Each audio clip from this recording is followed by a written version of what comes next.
A difficult and bloody civil war in Somalia led to the overthrow of the dictator Siad Barre in 1991. Children as young as 8 take part in the fierce and bitter fighting that continues as the powerful clans now battle each other for supremacy. Mogadishu, a once beautiful city split by a front line dividing disputed clan territories.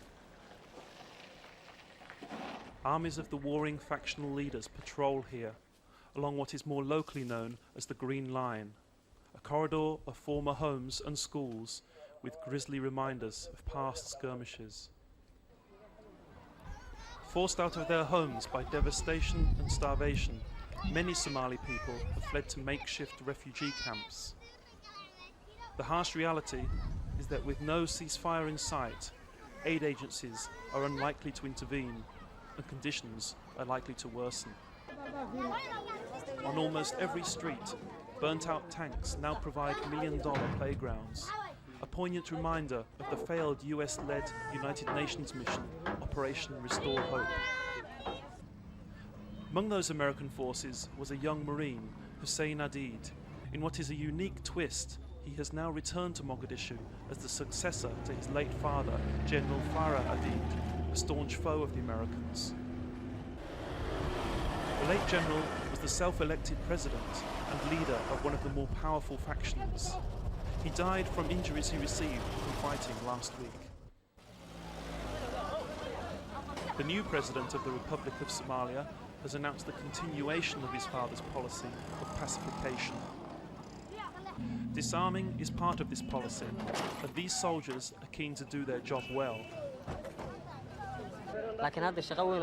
We're doing a good job. We are disarming the bandits. It's a big job. Killing those who disagree is also part of the policy. We have the authority. If we are ordered, we shoot. If we don't, we won't. We have the permission to kill. Back at the front line, battle-weary fighters hardly flinch as shots ring out. Others are more tense. Hopes of a ceasefire have been dashed by Hussein Adid's adherence to his late father's policies. Ali Mahdi, the North Mogadishu leader, saw pacification as a barrier to Somali reconciliation. We were negotiating with him for 5 years, and he never accepted what is the desire of the people. He never accepted.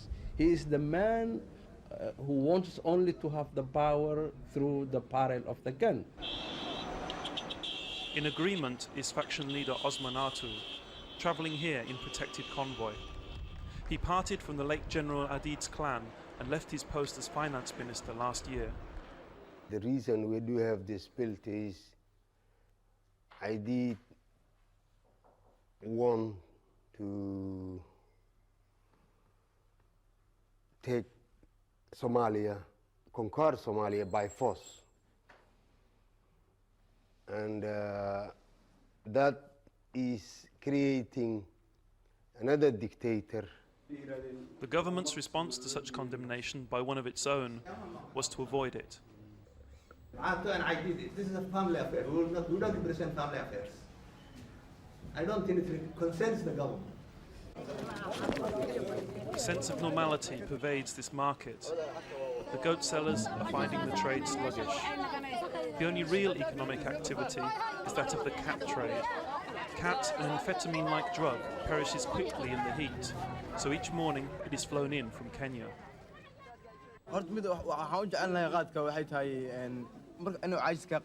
We like cat.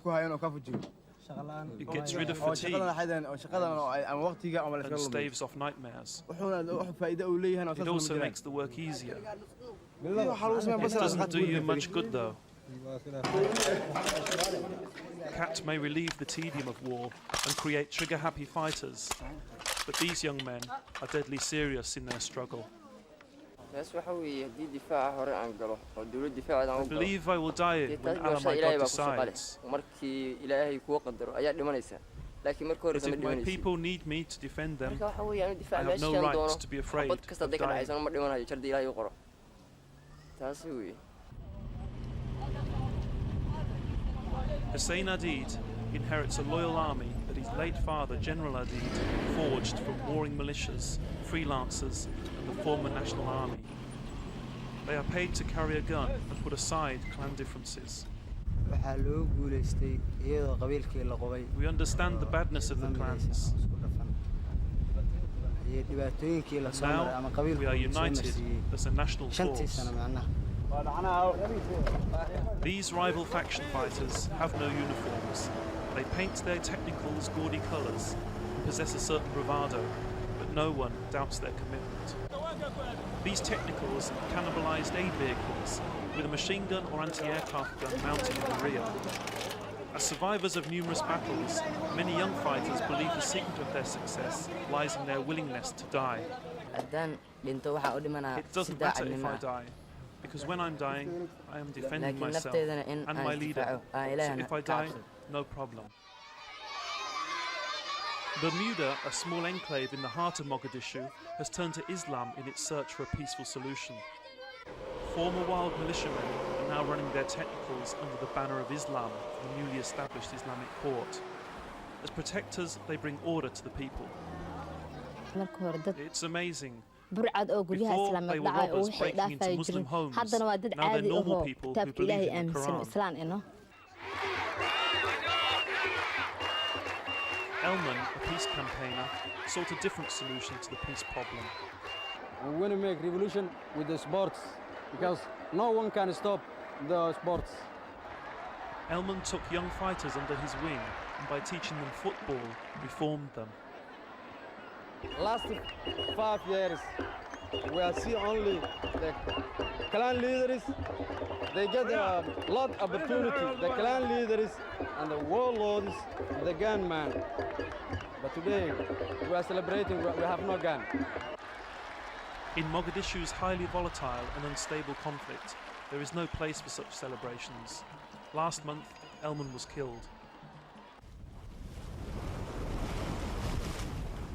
Osman Arto and Ali Mahdi see reconciliation and negotiation as the only way forward to a peaceful end to the conflict. Most of the clans of most of the Somali people are one side, and for reconciliation conference, and they are for having a central authority. Our intention is to reach ultimately the goal of the Somali nation peacefully. But I am sure what we are trying to do now is to create Somali nation, and to create Somali nation we need a multi-clan forces, militias, to get together.